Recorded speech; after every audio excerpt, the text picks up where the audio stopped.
Hello viewers, আসসালামু আলাইকুম। Welcome করছি এই ভিডিওতে নেপালের পোখারা থেকে। গতকালকে ট্যুরিস্ট এজেন্টদের সঙ্গে কথা বলে আজকে একটা ডে ট্যুরের ব্যবস্থা করেছি মাত্র 1000 টাকা দিয়ে। সব জায়গায় এই ট্যুরটা সেম রেট। আমরা যেহেতু বাসে করে যাব অনেক লোকের মধ্যে, এই জন্য এটা 1000 টাকা। বাট আপনি যদি ফ্যামিলি নিয়ে এসে পার্সোনালি করতে চান তাহলে সেক্ষেত্রে আপনার জন্য একটা ক্যাব সিলেক্ট করবে এবং ওই ক্যাবে করে আপনাকে ঘোরাবে। তো এজেন্ট ভেদে এটার একটু তারতম্য আছে, কেউ 7000, কেউ 7500, কেউ 8000 এরকম করে নেবে। তো আজকে যেটা করেছি আমি মাত্র 1000 টাকায় সেই ট্যুরে আমাদেরকে 10টা স্পট দেখাবে। এটা স্টার্ট করবে হয়তো 9টা, 9:30 থেকে, আর আবার শেষ করে 5টা, 5:30টার দিকে এখানে আবার নামিয়ে দেবে হোটেলের কাছে। ভিউয়ার্স, ডে ট্যুরে যাবার আগে নেপালের পোখারাতে যে অ্যাডভেঞ্চারগুলো আছে সেইগুলোর প্রাইস সম্পর্কে আপনাকে একটু ধারণা দিতে চাই। প্রথমত, বানজি জাম্প করার জন্য আপনাকে পে করতে হবে 6 থেকে 7000 রুপি। ডিপেন্ড করে এজেন্টের উপরে, আপনাকে একটু যাচাই বাছাই করে নিতে হবে। How much paragliding? For paragliding, it is 8,000 rupees. 8000 rupees. Yes, Nepali, which includes your photo, video, and transportation. Viewers, শুনলেন তো, প্যারাগ্লাইডিংয়ের জন্য 8000 রুপির কথা বলছে। আপনি দামাদামি করলে হয়তো 500 রুপি কম হতে পারে। হোটেল থেকে আপনাকে পিক করবে এবং হোটেলে ড্রপ করবে এবং আপনার ছবি, ভিডিও সব কিছুই তারা করে দিবে। And cable car? Cable car cost is in which country you are from? Sorry? Where are you from? Oh, I'm from Bangladesh. Bangladesh. So it is 1,000 rupees. 1000 rupees. Yes, for two-way. So the cable car vehicle will pick up from your hotel and drop you back to the hotel as well. So the free transportation will be included in that amount. So 1,000 is for two-way transportation and two-way cable car. Viewers, শুনলেন তো, cable কারের জন্য 1000 rupee pay করতে হবে এবং both way, ক্যাবেলে ওই মাথায় যাবেন আবার এই মাথায় আসবেন এবং হোটেল থেকে পিক অ্যান্ড ড্রপ। ভিউয়ার্স, পোখারাতে রয়েছে হেলিকপ্টার ট্যুর। হেলিকপ্টারে করে আপনাকে শহরটা ঘুরে দেখাবে এবং এভারেস্টের উপরে নিয়ে যাবে। এটাতে খরচ পড়বে $430 থেকে $450। আমার পিছনে দেখতে পাচ্ছেন আমার ফ্রেন্ড আর ওই এক ভদ্রলোক আছেন ইন্ডিয়াতে, ওই দাদা সহ আমরা 3 জন যাচ্ছি। উনি আমাদেরকে বলে দিয়েছেন উনি আমাদেরকে গাইড করবেন। আর এখানে মূলত হিন্দি চলে, সবাই বলতে পারে। এখানে মূলত হিন্দি ভাষা জানলে আর কোনো সমস্যা নাই, সবার সঙ্গে কথা বলতে পারবেন। নেপালি দোকানদার, যে কোনো লোক, সবাই হিন্দি জানে, কোনো সমস্যা নাই। বাট নেপালি যখন কথা বলে তখন তারা নেপালি ভাষায় কথা বলে, বাট হিন্দি সবাই জানে। যারা হিন্দি জানেন তাদের জন্য এইখানে ট্যুর করাটা বেস্ট। আমি হিন্দি বুঝি না, সো আমার জন্য একটু টাফ। ইন্ডিয়ান এই দাদা বললেন, ওনাদের এখানে আসতে কোনো ভিসা লাগে না, পাসপোর্ট লাগে না, শুধু ওনাদের যে আধার কার্ড মানে ন্যাশনাল আইডি কার্ড, এটা থাকলে ঢুকতে পারে এবং যতদিন ইচ্ছা এখানে স্টে করতে পারবে, কোনো সমস্যা নেই। এই যে আমাদের টুরিস্ট বাসটা চলে এসেছে, আমরা উঠে পড়েছি। সময় 10টা বাজতে 5 মিনিট বাকি, আমাদেরকে নিয়ে রওনা হলো। দেখি কোথায় কোথায় দেখায়, সব কিছু শেয়ার করবো, সঙ্গে থাকুন। ভিউয়ার্স, 10 মিনিটের মতো শহর থেকে ড্রাইভ করে আমাদের প্রথম একটা জায়গায় নামিয়ে দেওয়া হয়েছে। এখানে 1 ঘন্টা সময় দেওয়া হলো।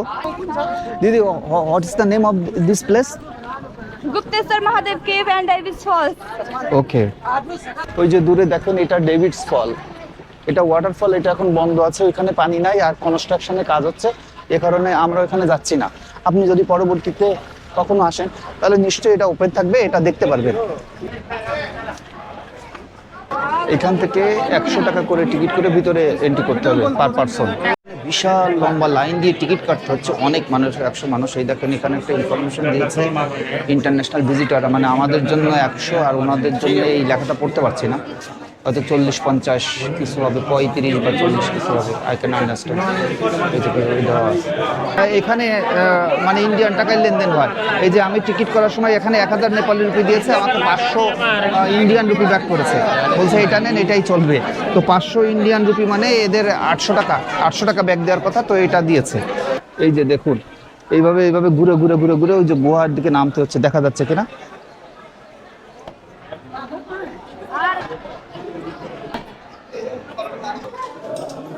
ভিউয়ার্স, উপরে একজনের কাছে জিজ্ঞেস করছিলাম যে নিচে কি আছে, বললো যে ভগবান ভোলানাথের একটা মন্দির আছে।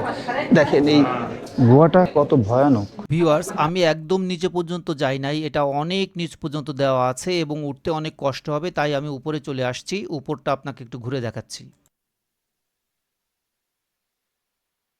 ভিউয়ার্স, ওইখানে হাঁটাহাঁটি করে অনেক ক্লান্ত, পরে এই উপরে উঠে এই দোকান থেকে এই ম্যাঙ্গো লাচ্ছিটা নিয়েছি, যেটা এখানকার টাকার 190 টাকা, যা কিনা বাংলাদেশি টাকার ধরেন 160 টাকার মতো। খেয়ে দেখি কেমন। বেশ ভালো, মজা। ভিউয়ার্স, আমরা পরবর্তী গন্তব্যের উদ্দেশ্যে রওনা হয়েছি।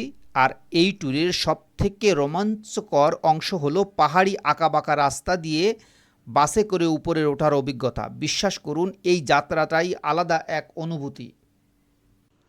পাহাড়ের উপরে যেটা দেখবেন সেটা আপনাকে একটু দেখানোর চেষ্টা করি।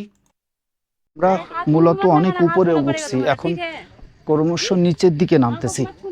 আমাদের ওই গাড়িটাও আস্তে আস্তে নিচে চলে যাবে ওই দিক দিয়ে, আর আমরা এই দিক দিয়ে সাইড সিনটা করে পরে নিচে গাড়ির কাছে যাব।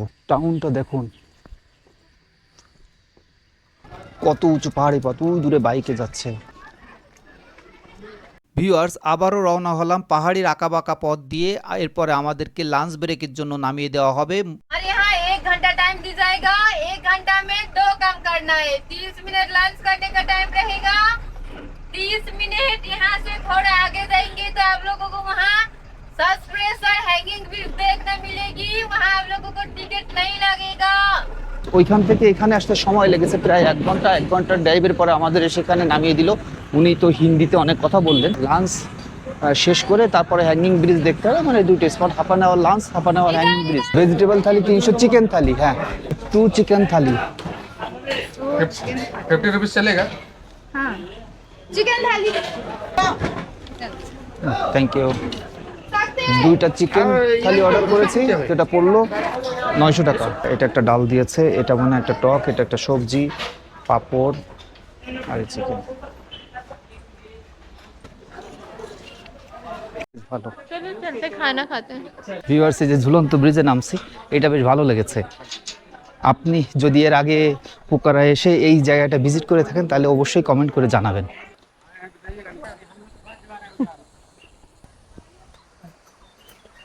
ভিউয়ার্স, আবারও রওনা হলাম পরবর্তী গন্তব্যের উদ্দেশ্যে। এখানে আরেকটা মন্দির দেখানোর জন্য নামিয়ে দিয়েছে। মূলত আমরা সারাদিন যে ট্যুরগুলো করেছি, টেম্পল, গুহা, এইগুলোই মূলত। বাট সব থেকে মজার ব্যাপার হলো এগুলো তো হেঁটে হেঁটে উঠতে কষ্ট হয়। যদি আপনি এটা কষ্ট না করেন, তারপরে এখানে আসলে ভালো লাগবে যে পাহাড়ি যে আঁকাবাঁকা রাস্তা বেয়ে বেয়ে বেয়ে বেয়ে পাহাড়ের চূড়ায় উঠে গেছে, কতটা রিস্কি এবং দেখতেও অসাধারণ লাগে। আপনি যখন উপরে উঠে যাবেন একদম সেখান থেকে একদম এই পোখরা টাউন অনেক নিচে, এই রাস্তা দিয়ে বেয়ে বেয়ে উঠলেই যে ফিলটা, এটা আমার কাছে খুবই ভালো লেগেছে।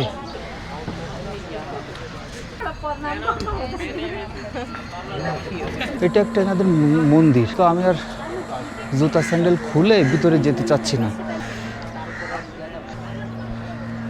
ভিউয়ার্স, সবশেষে আপনাকে নিয়ে আসা হবে এই ফোয়া লেকে। আমি এই লেকের পাড়ে আমার হোটেল, এবং আমি গতকাল এখানে এসেছিলাম, তাই আর এখানে নামতেছি না।